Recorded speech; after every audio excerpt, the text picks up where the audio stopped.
decided that I wanted to do an extremely long overdue delivery vlog, and I've been meaning to do this for months and months. Today is Tuesday, April 28th, 2020, and she will be 6 months old in 1 week.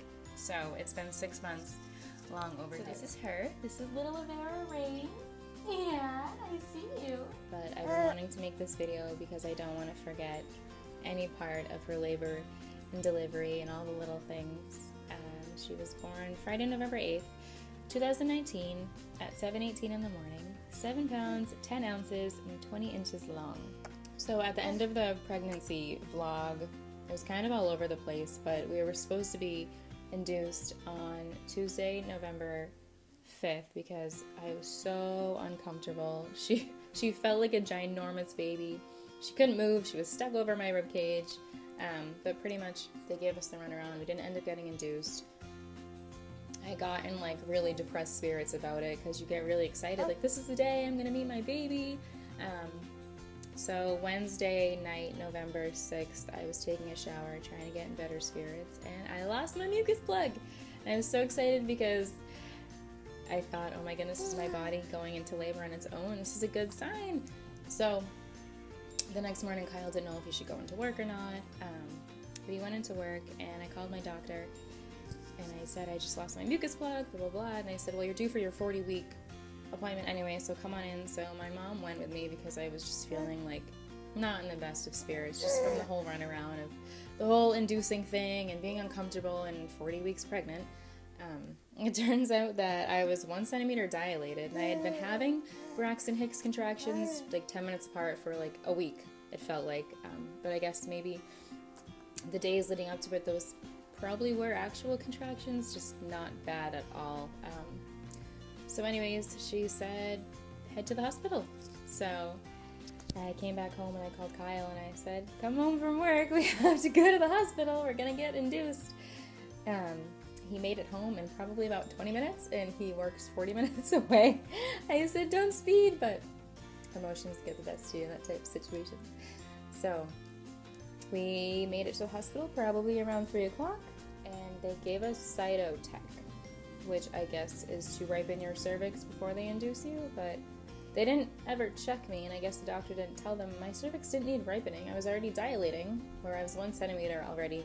But I think it definitely sped up the process because within 15 minutes of having this Cytotec, I don't know if I'm saying that right, contractions started to get pretty intense. So I guess they gave you a few doses of that before they gave you the Pitocin to induce you.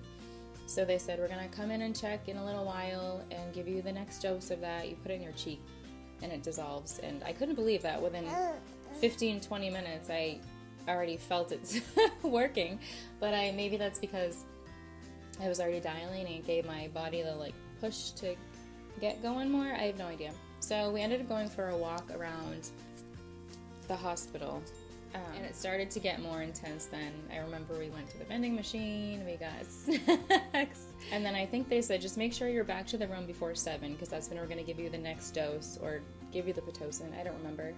So we come back to the room and they checked me and they said, we're actually not going to give you anything more because your body is having some pretty strong contractions already, and they were about 2 minutes apart at this time, and I couldn't believe it. So no Pitocin, no more Cytotec, no, and I remember thinking we're probably going to be here for like 3 days now, because they said it could take a long time. It could take like 24 hours for your body to fully dilate. So I think it was around 8 o'clock it started getting pretty intense, and I remember the doctor came in to check and see how things were going, and I said, is there any advice or anything I could do to help make this a little bit more bearable? And she said, well, you can go into the tub in the warm water and sit there and relax, and that might help.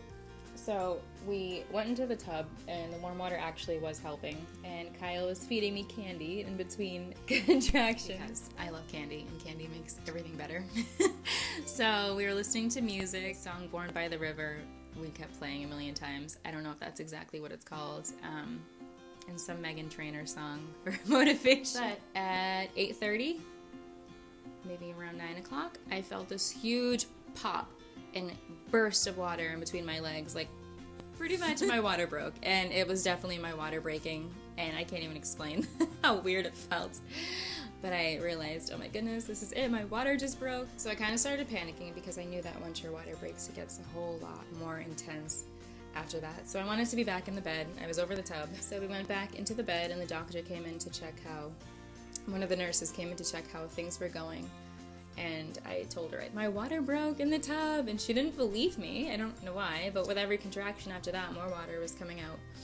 It was the weirdest thing why she didn't. But sure enough, it got a whole lot worse from there. And then when she came back in again, I was asking her, like, okay, is there anything that I can take or have to make this less painful? Because it was getting pretty intense. And I'm super against medicine. I don't even like taking Tylenol. And she said there was some narcotic that she could give me, but I have horrible medicine anxiety. And then I was thinking, actually, you know what? I don't want a narcotic. Never mind. But then sure enough, another contraction came because they had been 1 minute and 50 seconds apart pretty much this whole entire time since it got serious right before the bathtub. And then after that contraction, I was like, okay, give it to me. Can I please have it? And so I don't remember the name of the narcotic, but she gave me the narcotic, and anxiety started because that's what I do. I get anxiety when I take medication because I don't like taking anything. And she turned off the lights and she said, just relax and breathe and try to sleep. I'm like, sleep? How am I supposed to sleep through this? But it did help. I think my eyes were closed the entire time. The lights were off, and every 1 minute and 50 seconds apart contraction, Kyle held my hands and he helped me breathe.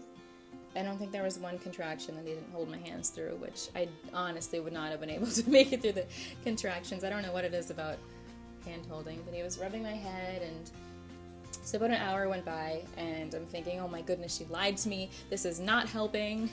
And I was in so much pain. It's kind of like a blur.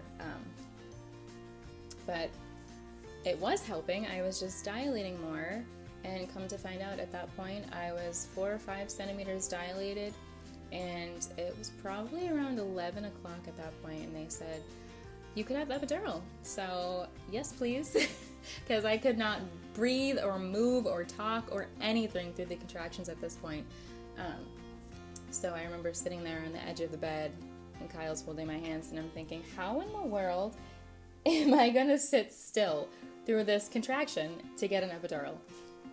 Which was probably one of the hardest things, to be still through a contraction while getting an epidural. But I did it, and they laid me down. It had to have been around midnight at this point, and Kyle fell asleep, and our moms were trying to sleep in the waiting room. The lights were off now, and I'm thinking, I have to get rest now. Now that this is bearable, I have to sleep because I haven't slept. But I started getting really shaky, and I couldn't sleep at all. I couldn't get comfortable. So I'm laying there, and I just felt so much pressure in my bum, and I didn't know that meant anything specific. So the doctor, the nurse came in to flip me. I guess you have to be rotated when you have an epidural. And then finally I got comfortable, and I'm thinking, yay, I can finally sleep. I can finally get some rest. I think she had just given me a catheter too, because I literally couldn't feel anything other than the extreme pressure in my bum. So weird. It's as if the whole entire bottom half of my body had fallen asleep. Except me, I couldn't fall asleep. So as soon as she flipped me and I got comfortable and I could finally probably close my eyes and take a nap, the doctor comes in now and checks me. And she says, oh, you're fully dilated. You could start pushing. No sleep. So I wake up Kyle, we text our moms, and I guess they wanted me to sit upright and kind of bring her head further down. I don't really fully understand. But I don't know how long I was sitting for, but around 3:30 it was time to start pushing. Kyle makes fun of me every time I use the word pushing, because in the pregnancy vlog I said that she'd given me a 3-hour push. So anyways, we decided that we wanted it to be kind of dark, dim lights, quiet, peaceful delivery. So it was just me and Kyle and the nurse. We had the lights dimmed, a Jack Johnson playlist on. Kyle had one leg, the nurse had the other, and I had no idea how to push. I never went to any of the classes, so she said whenever you feel a contraction or the urge to push. So I did that for 3 hours. So I think for the first hour and a half, 2 hours, I wasn't doing it right. I had no idea what I was doing. And every hour on the hour, the doctor came in to see how it was going. And I had started to get pretty exhausted, probably at the 2.5 hour mark. Kyle was feeding me ice chips, and I guess our moms were texting him in between, multitasking. So at 7 o'clock, the 3rd hour, the doctor came in and said, "Would you like a little assistance?" She could probably tell how tired I was getting, and I said, "Yes, please." What does that mean? I guess that means they either help you with forceps or a vacuum. And it sounds really scary, but at that point I was like, please help me, because I guess her head was there, but with every push, she was kind of just stuck in the same spot. So it got super serious at that point. They turned the lights on, a bunch of doctors, nurses, whatever, came in the room. They got the little heater bed all set up and everything, and it seemed so quick. The first time they tried to suction or vacuum her, it popped off, and I guess it made like a super loud pop noise. I don't even remember that. I think at this point I entered some weird trance. I don't know what I was looking at. I don't know what I was thinking about. So they put the vacuum back on, and she said, "Okay, ready? 1, 2, 3, push." And I felt her shoulders and everything, and there she was. And the doctor goes, "Look, look." And I don't know what I was looking at, but I just remember in the same exact second, they put her on my chest. And I remember just screaming, "Oh my God, my baby!"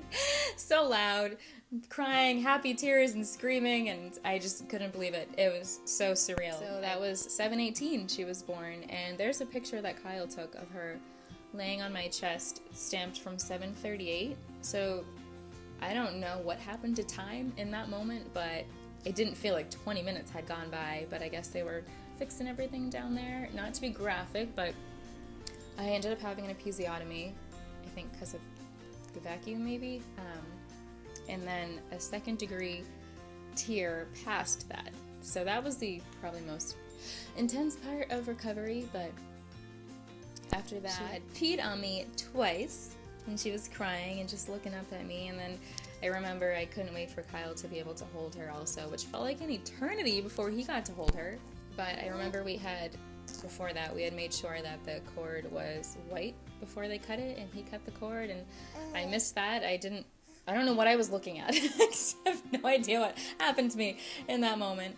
But the placenta came out, and I'll never forget that either, that crazy noise and feeling that made. But I think everything in that moment, the cord being cut, the placenta, the stitching, and everything for those 20-30 minutes that she was on my chest, I wasn't even focused on anything else other than her on my chest. I don't know. That's the only explanation I can think of. So this is the weirdest part. We were in that same room from when we got there. Nighttime, contractions, pushing or labor, and then delivery and recovery and stitching, and the sun's up at this point, and it literally felt like we were in 3 different rooms that whole entire time. But I guess eventually they moved us to, later that day, like a recovery room upstairs where we could have visitors and everything.